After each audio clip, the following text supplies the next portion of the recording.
오늘 창세기 49장 27절 말씀인데요. 우리 한글 영어로 동시에 읽겠습니다. 베냐민은 물어뜯는 일이라 아침에는 빼앗은 것을 먹고 저녁에는 움킨 것을 나누리로다. 아멘.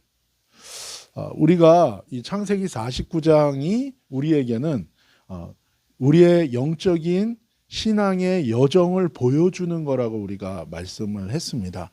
그래서 야곱이 자기의 12 아들들에게 저주와 축복의 예언을 한 거고, 그것은 그 후손들에게 한 것인데, 이것은 또한 영적으로 우리 하나님의 사람의 이 영적인 일생을 그대로 보여주는 거죠.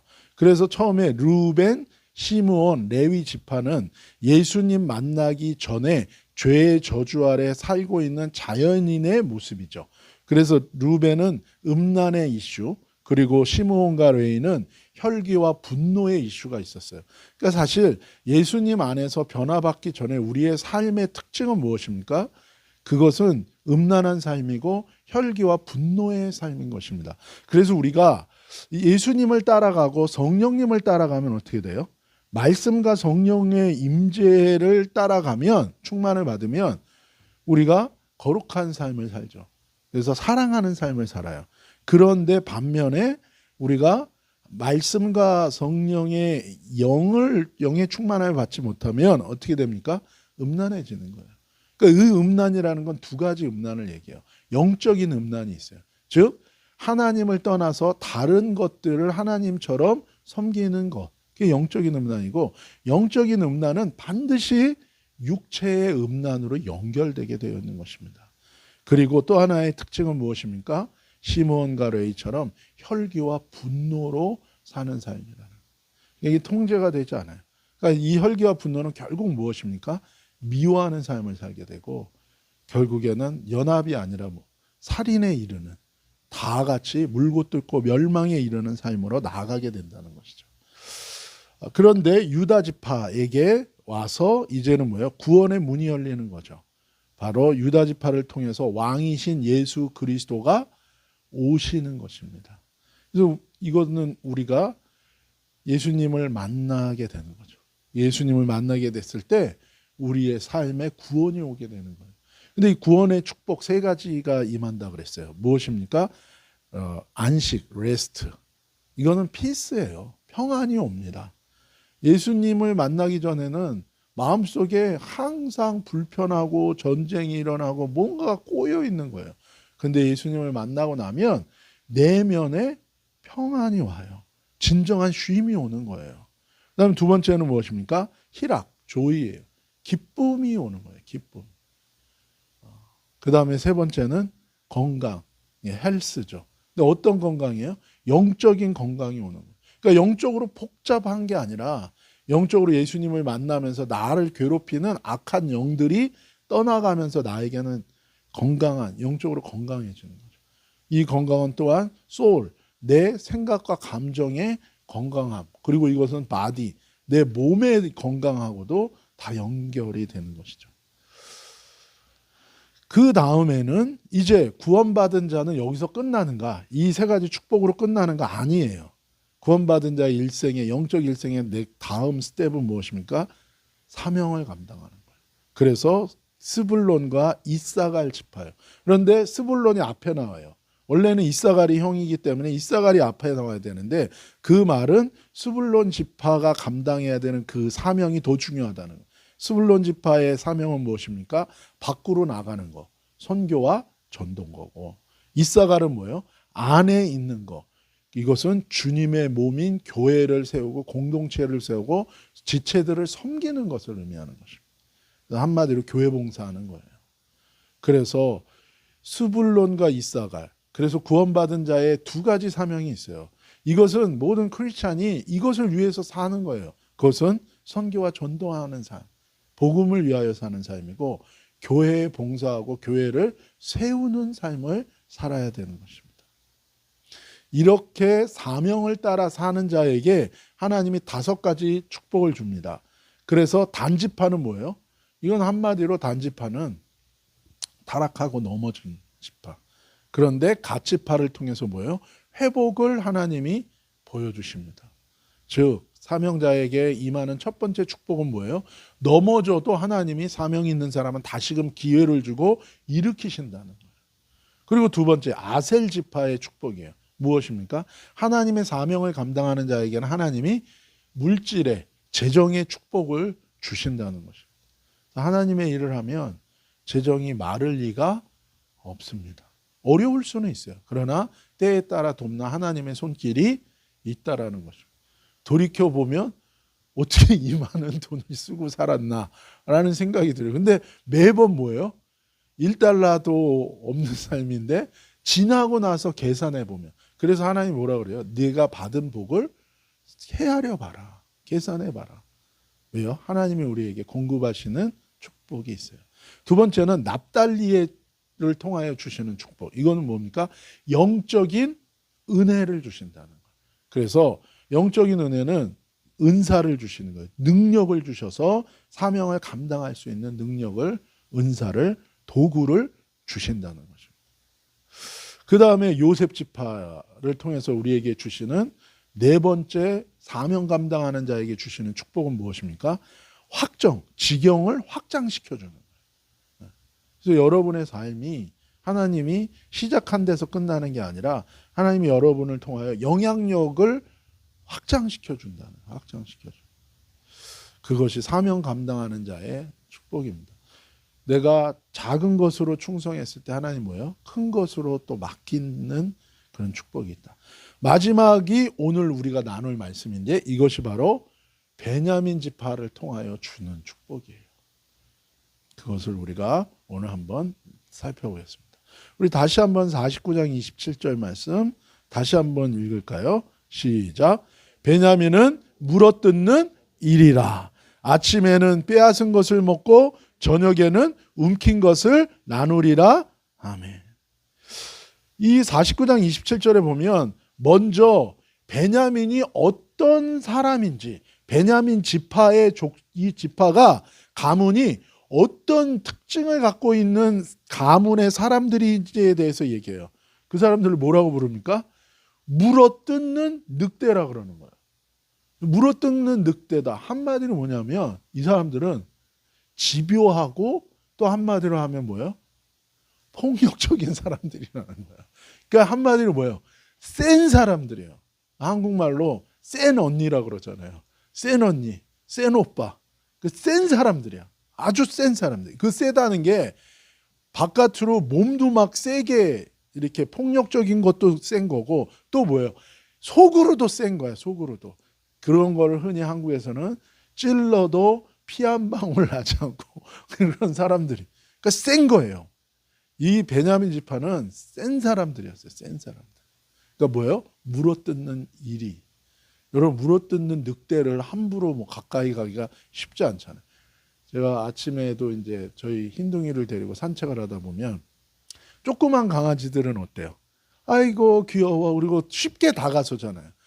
근데 허스키 중에서도 유난히 눈이 매서운 허스키라든지 거의 그 뭐예요? 무슨 볼 그런 것들은 아유 멀리서만 봐도 흰둥이 데리고 안고 딴 데로 제가 걸어가요. 오던 길을 바꾸어서. 그러니까 물어뜯는 일이라는 건 한마디로 뭐예요? 세다는 거예요. 이 베냐민 지파가 센 사람들이에요. 센 사람들. 그런데 그 다음에 얘기하는 게 뭐예요? 이들의 아침과 이들의 저녁에 대해서 얘기해요. 아침은 무엇입니까? 이들의 인생의 전반. 저녁은 뭐예요? 이들의 인생의 후반. 이것은 무엇입니까? 이 지파와 이 패밀리의 처음 시작과 이 패밀리의 나중을 얘기하는. 이것은 우리에게 적용하면 뭐예요? 우리의 사명을 감당할 때 처음에 우리의 삶의 모습. 그리고 이후에 우리의 삶의 모습이라는 거죠. 예수님 안에서 우리는 다 고집스럽습니다. 왜 그럴까요? 다 자기 생각이 있는 거예요. 자아가 다 우리가 세요.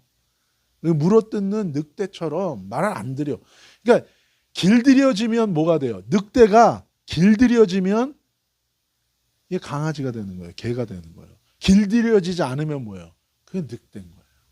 그러니까 우리가 예수님 안에서 처음 하나님의 사명을 감당할 때는 길들여지지 않고 디서플린 되지 않고 훈련되지 않은 거예요. 그러니까는 하나님이 쓰기가 쉽지 않은 거예요. 가서 사고 치는 거죠. 늘. 이 누가 그랬어요? 저죠. 남 얘기할 거 다 우리 자신의 얘기예요. 근데 그 인생의 초반 사명을 감당하는 시작할 때는 빼앗은 것을 먹는다. 한마디로 뭐예요? 그냥 빼앗은 것을 먹는 거예요. 그냥 다투고 부딪히는 삶인 거예요. 근데 저녁에는 어떻게 된다고요? 움킨 것을 나눈다는 거예요. 그러니까 자기밖에 모르는 삶이에요. 사명 감당할 때 미성숙한 모습이야. 그런데 점점 하나님 안에서 변화를 받아서 나중에는 어떻게 된다고요? 자기가 취한 것을 나눌 수 있는 성숙한 사람으로 변한다는 거예요. 이것이 사명을 감당하는 주님과 동행하는 자의 인생에 하나님이 주시는 마지막 축복이라는 거예요. 그래서 성경에 보면 우리가 예수님을 닮아간다고요. 우리의 성품이 하나님의 성품으로 변화받는 거예요. 그것을 구체적으로 성령의 9가지 열매로 얘기했는데 그러한 성숙이 사명을 감당하는 자. 사명을 감당한다는 건 다른 말로 하면 주님과 계속 동행하는 거예요. 그런 자에게 주시는 하나님의 축복이 있다. 교회를 오래 다녔어요. 근데 인상을 딱 보면 여전히 뭐예요? 물어뜯는 늑대와 같은 얼굴을 하고 교회에 오는 사람들이 있어요. 그래도 딴 데 가지 않고 교회에 오면 it's okay. 근데 안타까운 거예요. 수십 년을 달았는데 얼굴이 물어뜯는 늑대야. 조금만 건드리면 우왕! 이거는 아닌 거죠. 오늘따라 넥타이가 왜 그런 색깔을 메고 왔어? 그랬더니 그냥 못 참고 내가 빨간 걸 메건 하얀 걸 메건 네가 무슨 상관이냐고 치고받을 수밖에 없는 그런 인격적인 크리스찬으로서 성숙하지 않은 거죠. 근데 진짜 하나님과 동행하는 사람은 부자건 가난한 건 그런 중요하지 않아요. 하나님과 동행하는 사람의 인격은 뭐예요? 다릅니다. 그래서 성령의 9가지. 이 사람은 하나님을 사랑하고 하나님을 경외하고 이웃을 사랑하고 이웃을 존중하고 배려하고 섬길 줄 아는 사람이에요. 그게 하나님의 사명을 감당하고 하나님과 동행하는 자에게 주시는 하나님의 축복이에요. 그래서 아침과 저녁에 두 얼굴이에요. 두 얼굴. 예전에 그런 게 있었어요. 요즘에도 그 만화로 나오죠. 옛날에 헐크 두 얼굴의 사나이. 그래서 총평소 때는 이렇게 아주 온유한 얼굴이었다가 화가 나면 옷 다 찢어지고 막 변해가지고 못 말리는 사람이. 근데 베냐민의 축복은 정반대인 거예요. 처음에 뭐예요? 헐크야 옷 다 찢어지고 그냥 걸리면은 날려버리고. 근데 뭐예요? 사명을 감당하고 하나님과 동행하니까 어떻게 돼요? 어떤 축복을 주십니까? 온유하고 겸손하고 사랑이 가득한. 다른 말로 하면 뭡니까? 물어뜯는 늑대를 누가 가까이 하겠어요. 그런데 변화된 나누는 아름다운 사랑하는 사람 뭐예요? 하나님의 사랑받는 자로 변화받는 거예요. 아침엔 빼앗은 것을 먹는 사람, 저녁엔 움킨 것을 나누는 사람. 이렇게 변화되는 것이 그것이 바로 베냐민이라. 그럼 실제로 성경에서 이 지파에게 그런 일들이 일어났죠. 바로 그것이 무엇입니까? 그것이 바로 사사기 19장에 있는 내용이에요. 사사기 19장에 보면, 그러니까 여러분 사사 시대는 어떤 시대입니까? 사사 시대는 왕이 없던 시대. 왕이 있어요. 하나님이 우리의 왕이에요. 근데 뭐예요? 자기가 왕인 거예요. 그러니까 한마디로 뭐예요? 손댈 수 없는 진짜 물어뜯는 늑대처럼 이스라엘 백성이 사는 거예요. 하나님의 말씀을 전혀 읽지 않고 하나님의 말씀을 전혀 따르지 않고 하나님의 말씀을 전혀 마음에 두니까 하나님을 마음에 두지 않고 자기 마음대로 살던 시절이 사사시대인 거죠. 그랬을 때 사사기 19장에 보면 황당한 일이 나오죠. 무엇입니까? 그것이 사사기 19장 1절 2절 시작. 이스라엘이 왕이 없을 그때에 에브라임 산지 구석에 거류하는 어떤 레위 사람이 유다 베들레헴에 가서 첩을 맞이하였더니 그 첩이 행음하고 남편을 떠나 유다 베들레헴 그의 아버지의 집에 들어가서 거기서 넉 달 동안을 지내매. 여러분, 첫 번째로 이스라엘에 왕이 없대요. 단순히 왕정 시대가 되지 않았다라는 의미가 아니라 이스라엘이 하나님을, 왕이신 하나님을 마음에 두지 않고 살았다는 거예요. 여러분, 크리스찬 똑같아요. 하나님 없이 살면 우리의 인생이 무너지고 망가지는 거죠. 그때의 현실을 보여줍니다. 어떤 현실인가? 레위 사람. 레위는 뭐예요? 하나님의 구별된 지파예요. 하나님을 섬기라고. 그런데 이 레위 사람이 구별됐다는 건 뭐예요? 하나님의 뜻을 완전하다는 게 아니에요. 성경에서 말하는 의인은 뭡니까? 모든 것을 다 지키고 의롭다는 뜻이 아니라 뭐예요? 연약하고 부족하고 넘어지더라도 뭐예요? 다시 일어나 하나님의 말씀을 순종하려고 또 향해 가는 사람. 그게 성경에서는 의인이에요. 그래서 우리가 성탄절날 나눈 말씀처럼 요셉은 의인이라. 그 얘기는 요셉이 완전하다는 얘기가 아니라 하나님 말씀대로 하나님 뜻대로 하려고 계속해서 노력하는 사람이라는 거예요. 우리의 노력으로 구원은 이룰 수 없어요. 그러나 뭐예요? 구원받은 자가 하나님의 뜻대로 살려고 몸부림치며 발버둥치며 사는 거. 그것을 의인이라고 그러는데, 레위 사람들은 구별된 사람이에요. 다른 말로 하면 뭐예요? 이 사람들은 거룩한 삶을 추구하면서 살아야 돼요. 근데 이 레위 사람의 삶을 들여다보면 뭐예요? 이 사람이 첩을 맞이했대요. 유대아 베들레헴에서 첩을 맞이했대요. 그러니까 이 무슨 얘기입니까? 여러분, 이거 자체가 합당치 않은 거죠. 레위 지파가. 여러분, 제가 어느 날 여러분한테 와가지고 저는 또 다른 사모님이 생겼습니다. 그럼 여러분 뭐라 그랬어요? 드디어 저 목사님이 골로 갔구나. 그 똑같은 짓을 한 거예요. 목사가 뭐예요? 사모님이 계신데 또 다른 여자를 데리고 온 거예요, 교회에. 그러니까 당시에 어느 정도로 이게 무너져 있는지를 보는 거예요. 제가 1999년도에 1999에 모스크바를 갔어요. 그때 소비에트 유니언 커뮤니즘이 완전히 무너지고 나서 얼마 되지 않아서 간 거죠. 얼마 한 7년 된 거죠. 92년도에 소련이 무너지고 그때 이제 우리 운동권 선배들이 멘붕에 빠졌습니다. 근데 반은 멘붕에 빠졌어요. 그리고 이게 뭐냐? 근데 반은 여전히 우리에게는 북조선 공화국가 장군님이 남아있어요. 그러니까 소련이 무너지면서 이 PD 계열은 완전 다 몰락한 거고 이 주사파가 다 잡은 거예요. 근데 어쨌든 그리고선 7년이 지나서 제가 그 온누리 대학부 학생들 한 그때 거의 한 300명 가까이 진짜 그때 비행기를 전세 내서 갔어요. 왜냐면 300명이 한꺼번에 가야 되니까.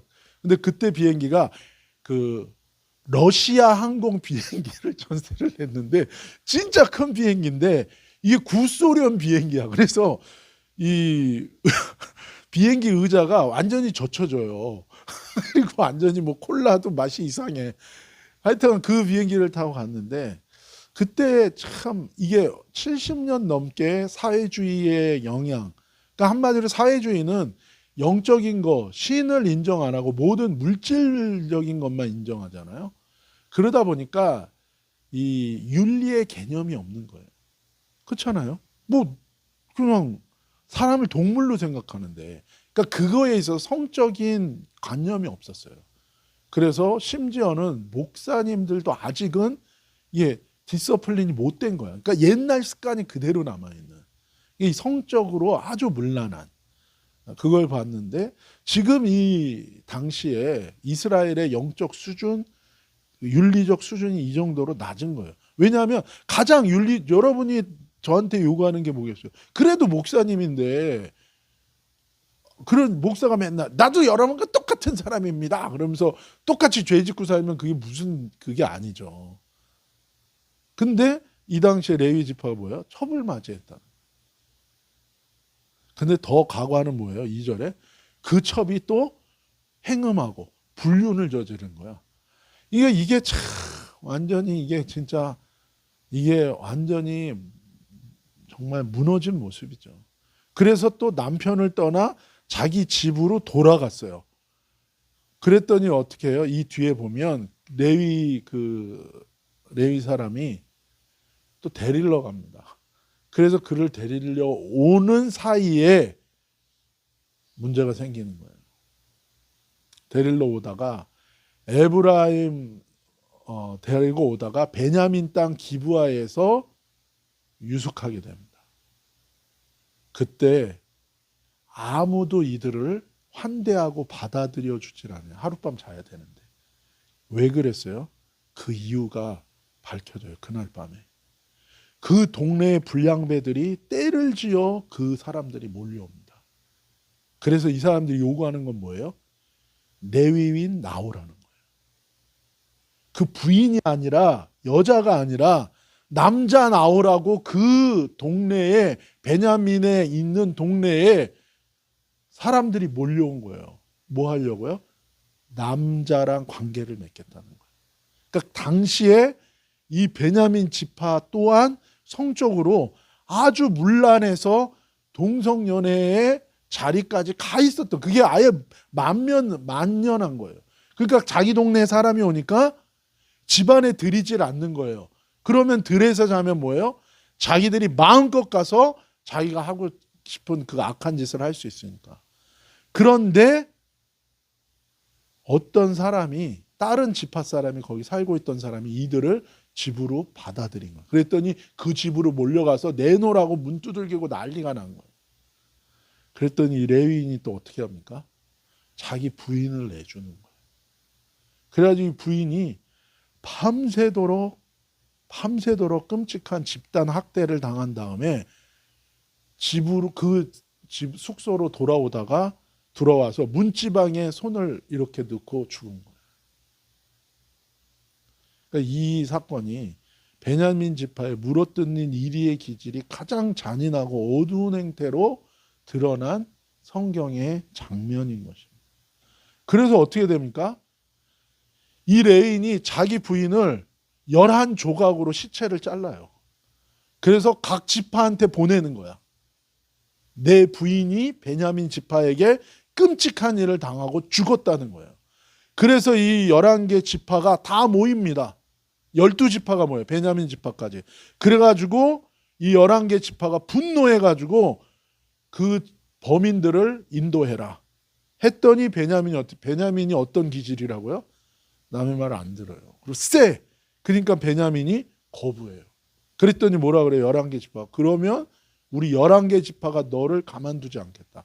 11개 지파가 보낸 군사가 40만 명이에요. 그런데 베냐민 지파는 2만 6천 명이었어요. 군사, 싸울 수 있는 사람. 상대가 안 되잖아요. 보통 같으면 어떻게 돼요? 굴복하겠죠. 근데 베냐민 지파는 물어뜯는 이리의 기질이 있는 거야. 그래? 한번 해보자. 그러니까 몰살 당해도 뭐예요? 굽히질 않는 거예요. 굽히질 않아. 이에 죽을지언정 굴복하지 않는 베냐민의 맹렬한 기질을 보여주고 있는 거죠. 그래서 전쟁을 합니다. 근데 여러분, 사실은 11개 지파는 깨끗해요. 11개 지파도 본인들의 죄도 생각해야지. 이 일이 일어난 것을 보면서 먼저 자신들이 전체적으로 이스라엘이 다 같이 하나님 앞에 타락했구나, 이것에 대해서 먼저 깊이 반성했어야 돼요. 근데 자신들의 죄는 안 보고 베냐민의 죄만 분노하는 거예요. 사람들이 선택적인 정의가 참 많아요. 자기도 죄가 있는데 어느 한 사람을 뭐예요? 죄인으로 만들어가지고 사람들이 그 사람한테 다 같이 돌을 던지는 거예요. 왜요? 그렇게 하면 자기 안에 있는 죄가 해소되는 거예요. 그게 인간의 악함이 있어요. 이스라엘이 그렇게 한 거예요. 이스라엘들의 분노는 자기의 죄를 망각한 채 상대방의 죄만 지적하는 분노였었던 거예요. 그래서 원래는 전쟁할 때 이스라엘에서는 원칙이 있어요. 뭡니까? 아무리 적군이 막 코앞에까지 와도 뭐예요? 이스라엘은 전쟁하기 전에 반드시 해야 되는 루틴이 있어요. 뭡니까? 하나님한테 물어보는 거예요. 싸울까요? 말까요?를 물어봐야 돼. 근데 물어보지도 않고 40만 명이 막 혈기가 가득하고 자기의 의와 정의에 충만해서 뭐예요? 2만 6천 명의 진짜 한 줌도 안 되는 베냐민 지파를 쳐들어간 거예요. 결과가 어떻게 됩니까? 집니다. 누가요? 40만 명이. 그게 1차예요. 그래서 다시 또 2차로 붙어요. 그랬더니 어떻게 돼요? 또 집니다. 무슨 의미입니까? 하나님이 그들의 교만을 하나님이 그들의 죄도 그 허리도 꺾으시는 거예요. 깨달으라는 거예요. 그래서 이들이 어떻게 합니까? 비로소 세 번째 전투할 때는 하나님께 물어봐요. 그거 자체 하나님께 묻는 게 물어보고 의지하는 거 이것이 믿음인데 그들이 믿음으로 살지 않았기 때문에 하나님은 그들의 허리를 꺾으신 거예요. 그래서 진 거예요. 1차, 2차 때. 비로소 이들이 하나님께 물어보고 믿음으로 돌아와요. 그러니까 어떻게 됩니까? 세 번째 전투에서는 이깁니다. 그 세 번째 전투는 베냐민에게는 뭘까요? 그들의 교만과 잔인함을 하나님이 꺾으시는 거예요. 왜 꺾으셨을까요? 아침에 그들의 그런 맹렬한 기질을 교만함과 잔인함을 꺾으셔서 저녁에 그들의 변화와 성숙된 축복의 삶으로 바꾸기 위해서 그렇게 하시는 거예요. 그러니까 완전히 베냐민은 완고하고 호전적인 기질인 거예요. 야, 우리 애들을 건드려? 가만두지 않겠다. 그러면서 싸운 거예요. 그렇게 그런 맹렬한 기질과 자기의로 충만해서 살아가던 베냐민의 비극입니다. 그래서 어떻게 됐는가? 산속에 숨어있던 남자 베냐민 지파 600명 빼고는 다 학살했어요. 다 죽은 거예요. 남녀노소 다 죽고 베냐민 지파에 산에 숨은 남자 600명만 남은 거예요.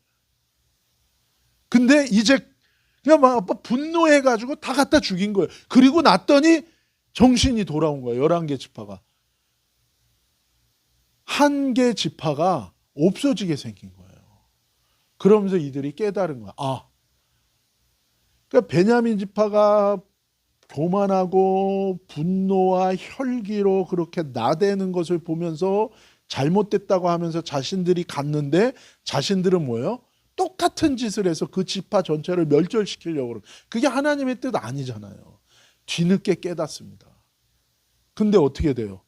600명이 남자만 살았어. 그러면 이 지파는 자손을 이을 수가 없는 거예요. 그래서 어떻게 됩니까? 한국말로는 보쌈이라고 그러는데 축제 때에 다른 지파 여자들을 데려가도록. 그러니까 참 이게 뭡니까 진짜. 한마디로 이스라엘이 하나님의 거룩한 하나님의 은혜와 축복으로 그렇게 번성하고 지경이 넓어지는 이들이 그냥 자기의 의와 하나님을 마음에 두지 않고 하나님 말씀을 두지 않고 자기 욕심대로 뜻대로 사니까 어떻게 돼요? 완전히 그냥 빛을 잃고 맛을 잃고 짓밟 길가에 내던지고 그렇게 전락한 것입니다.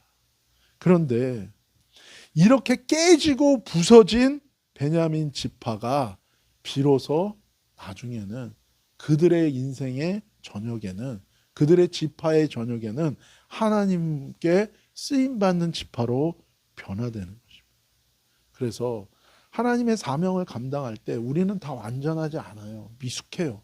그러나 우리의 그 하나님을 따를 때 하나님을 따르겠습니다라는 마음으로 따랐지만 우리 안에 해결되지 않고 아직 변하지 않은 것들이 계속해서 깎이게 되어 있습니다. 그걸 통해서 결국에는 하나님이 하나님 보시기에 온전한 하나님의 사람으로 우리를 바꾸어 가신다는 것입니다. 그래서 이제 성경에 보면 그런 베냐민 지파에게 성경에 보면 놀라운 변화를 받은 베냐민 지파 출신들의 인물이 나와요. 누굽니까? 모르드게와 에스더입니다. 페르시아 제국의 2인자 하만이 유다 민족 전체를 몰살하려는 완전한 그 위기에 이스라엘이 빠졌을 때, 그때 하나님이 베냐민 지파인 모르드게와 에스더를 사용하는 거예요. 사실은 이 하만은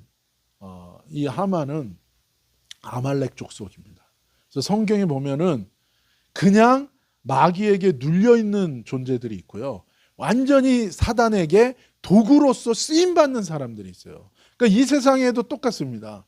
그냥 예수님을 만나지 못해서 어둠 가운데 있는 사람들이 있는가 하면 진짜 악의 축이 되어서 적극적으로 사단의 도구로 쓰임 받는 악행을 저지르는 인간들이 있어요. 그런데 성경에서는 이 아말렉이 그런 족속이에요. 그래서 아말렉한테는 하나님이 뭐라고 예언하십니까? 여호수아 때, 모세 때, 내가 너희와 세상 끝날까지 싸우겠다 그래요. 왜요? 그들은 아직 하나님을 못 만난 존재가 아니라 완전히 사단의 도구로서 악행을 하는 그 핵심에 있는 존재를 의미하기 때문에 그런 거예요. 그런데 이 하만에게 2인자이기 때문에 모든 사람들이, 모든 족속의 사람들이 오면 엎드려 절했어요. 근데 역시 베냐민 지파의 모르드게는 뻣뻣한 거예요. 네가 뭐냐 그러고. 그랬더니 하만이 열받아서 그걸 계기로 해서 사단이 하만을 통해서 이스라엘 전체를 죽이려고 했던, 학살하려고. 그때 어떻게 합니까? 베냐민 지파는 뭐예요? 꺾이지 않는 그 기질이 있잖아요. 그래서 모르드게가 왕후 에스더한테 얘기하죠. 너가 왕에게 가서 이 얘기를 얘기하라. 근데 그거는 목숨을 걸어야 되는 일이었죠. 그때 에스더가 뭐라고 얘기합니까? 죽으면 죽으리다. 이게 바로 베냐민 지파의 정확한 기질인 거예요. 결국 과거에는 동족을 향한 폭력으로 나타났던 그 충돌로 나타났던 완고한 기질이 나중에는 민족을 구원하는 거룩한 사명과 결합하여 불의에 타협하지 않는 용기로 변화를 받게 된 것입니다. 이것이 이제 성경 신약 시대로 오면 누굽니까? 바로 사도 바울이에요. 사도 바울. 교회를 핍박하고 사도 스데반을 죽이던 일에 앞장서는 파괴적인 에너지로 가득했던 이 열심당원이었던 사도 바울이 다메섹 도상에서 부활하신 예수님을 만난 다음에는 그의 그 뜨거운 열정이 온갖 고난과 핍박을 견디면서도 땅끝까지 복음을 전하는 사명을 감당하는 자로 변화를 받은 것입니다. 우리도 마찬가지인 거죠. 사사시대의 베냐민은 자신의 정욕을 채우는 것에 자기 열심으로 충만한 사람이었어요. 그러니까 우리가 하나님의 사명을 감당할 때도 똑같죠. 우리가 아직 옛 모습이 많은 거예요. 우리의 자아가 너무 센 거예요. 그러다 보니까 우리가 부딪히고 충돌하고 그걸 통해서 하나님이 나를 디서플린하고 나를 깎는 거예요.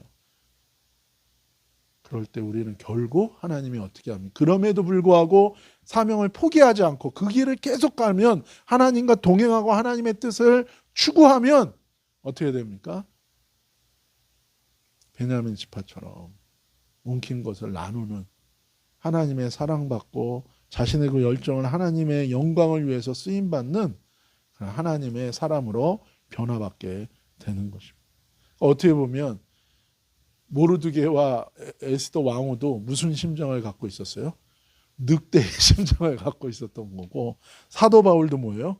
늑대의 심정을 갖고 있었죠. 그래서 사도 바울도 아주 그냥 끝까지 갑니다. 끝까지. 결국엔 로마까지 가서 누구를 만나요? 로마 황제 시저를 만나서 그 앞에서 복음을 전하는 일까지 합니다.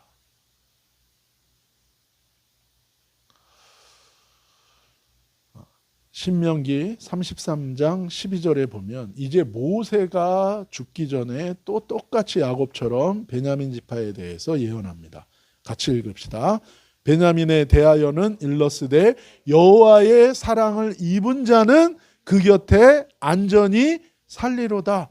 여호와께서 그를 날이 마치도록 보호하시고 그를 자기 어깨 사이에 있게 하시리로다. 아멘. 여러분, 맹렬한 늑대와 같으면 가까이 할 수가 없어요. 그런데 변화를 결국 받을 것이고 베냐민은 여호와의 사랑을 입은 자가 될 거라는 거예요. 여러분, 막 그냥 말만 하면 막 싸우고 이런 사람들을 누가 가까이 해요? 그런 사람들을 사랑스럽다, 스윗한 거 하지 않은 거예요. 근데 변화를 받으니까 베냐민이 하나님 앞에 아주 스윗한 존재가 된 거예요.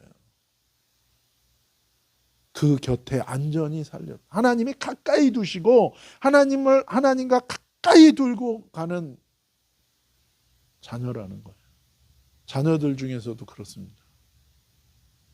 정말 애가 막 그냥 너무너무 막 반항적이고 힘들게 하던 애가 있는데 걔가 변화를 받으면 어떻게 돼요?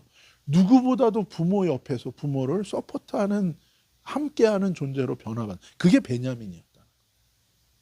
그래서 여호와의 사랑을 입은 자, 스윗한, 하나님이 스윗하게 여기는 자로 변한, 그 곁에 안전, 그 곁에 두신다는 거예요. 근데 이게 어디까지 갑니까?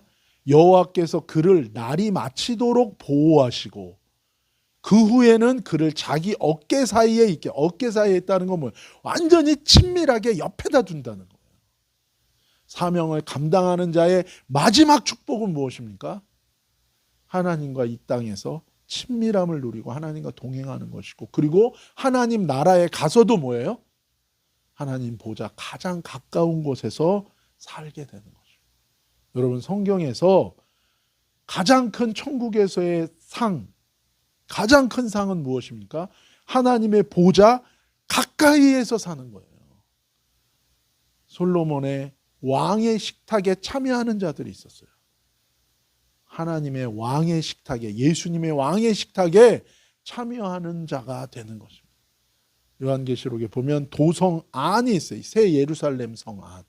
이게 2000km입니다. 정사각형 큐빅으로 된 이 성이 2000km.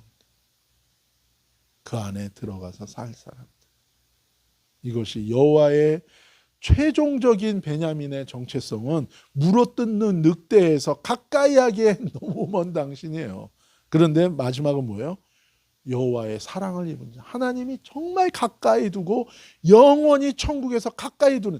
저와 여러분들 똑같아요. 우리의 시작은 하나님과 가까이 갈 수 없고 어디 저걸 어디다 쓰나 우리가 부족한 게 많아요. 근데 어떻게 됩니까? 흠과 결점이 많아요. 그런데 마지막은 어떻게 돼요? 그 끝까지 그래도 사명을 감당하고 그래도 끝까지 주님과 동행하려고 하는 자는 결국 깎이고 훈련받아서 나중에 변화를 받아 하나님 손에 쓰임받고 하나님이 가까이 두는, 그리고 영원히 그 나라에서 상급을 받아서 하나님 보좌에 가까이 살아가는 인생으로 변화를 받게 되어 있다는 것입니다. 어깨 사이, 어깨 사이는 뭐예요? 품이에요. 품에 앉는 거예요. 품에. 가장 가까이. 친밀함인 것입니다. 그래서 예수 믿는 것에, 예수님의 사명을 감당하고 예수님과 동행하는 사람의 가장 큰 축복은 하나님과의 친밀함 가운데 나아가는 것입니다. 요한계시록 21장 24절로 26절 같이 읽읍시다. 만국이 그 빛 가운데로 다니고 땅의 왕들이 자기 영광을 가지고 그리로 돌아가리라. 사람들이 만국의 영광과 존귀를 가지고 그리로 들어가겠고. 자, 여기 보면 그리로 들어간다는 게 어디입니까? 그리로 어딜 들어가요? 천국의 예루살렘 성 안 보좌 가까이 들어간다는 거예요. 누가? 땅의 왕들이. 땅의 왕은 누굴 얘기해요? 지금 지도자들일까요? 아니에요. 주의 복음을 위해서 헌신하고 사명을 감당하고 생명까지도 버리면서 주님과 동행했던 사람들은 예수님이 재림하셔서 1000년 동안 이 땅에 1000년 왕국을 세울 때에 예수님과 함께 왕이 되어서 다스린다 그랬어요. 바로 그들을 얘기하는 거예요. 이 땅에서 하나님의 복음을 위해서, 하나님 나라를 위해서 자기를 희생하고 헌신함으로 말미암아 예수님과 함께 이 땅의 왕이 되어서 통치했던 그들이, 그 상급이 어디까지 연결된다는 거예요? 천국에 가서도 그 영광을 가지고 들어간다는 거예요. 또한 만국의 영광과 존귀를 가지고 이 땅에서의 똑같은 얘기예요. 이 땅에서 상급받은 것은 천국에서도 뭐예요? 그대로 영원히 받을 거라는 거죠. 근데 바로 베냐민처럼 하나님의 사명을 끝까지 감당하고 주님과 동행하는 자들이 그 상급과 영광을 향하여 나아가는 것입니다. 그래서 교회는 목표가 있어요. 어떤 목표입니까? 우리 교회가 커지는 게 목표가 아니에요. 교회의 목표, 교회인 우리의 목표는 뭡니까? 하나님의 사명을 위해 사는 것이고 복음과 지체들을 섬기는 것이고 그리고 뭐예요? 결국 우리는 변화를 받아 하나님 나라의 그 성 안에 보좌 가까이 들어가서 사는 것이 교회의 목표인 것입니다. 여러분, 여러분의 목표는 무엇입니까? 자식들이 잘 되고 물론 그것도 우리 삶에 해야 되는 일이지만 진정한 크리스찬의 목표는 거기에 있는 거예요. 세상과 천국을 분리하는 이원론적 삶을 살라는 것이 아니라 영원한 천국에서의 하나님 보좌 안에서의 삶을 바라보면서 이 땅 가운데서 사랑하며 헌신하며 주님과 동행하는 삶을 사는 것, 그것이 교회요 크리스찬인 것입니다. 교회는 욕먹을 수 있습니다. 왜요? 세상과 가치가 다르기 때문에 사람들 근본적으로 싫어할 수 있어요. 그러나 욕을 먹을 수는 있지만 그러나 세상과 똑같아질 수는 없는 거죠. 세상이 무시할 수 없는 거예요.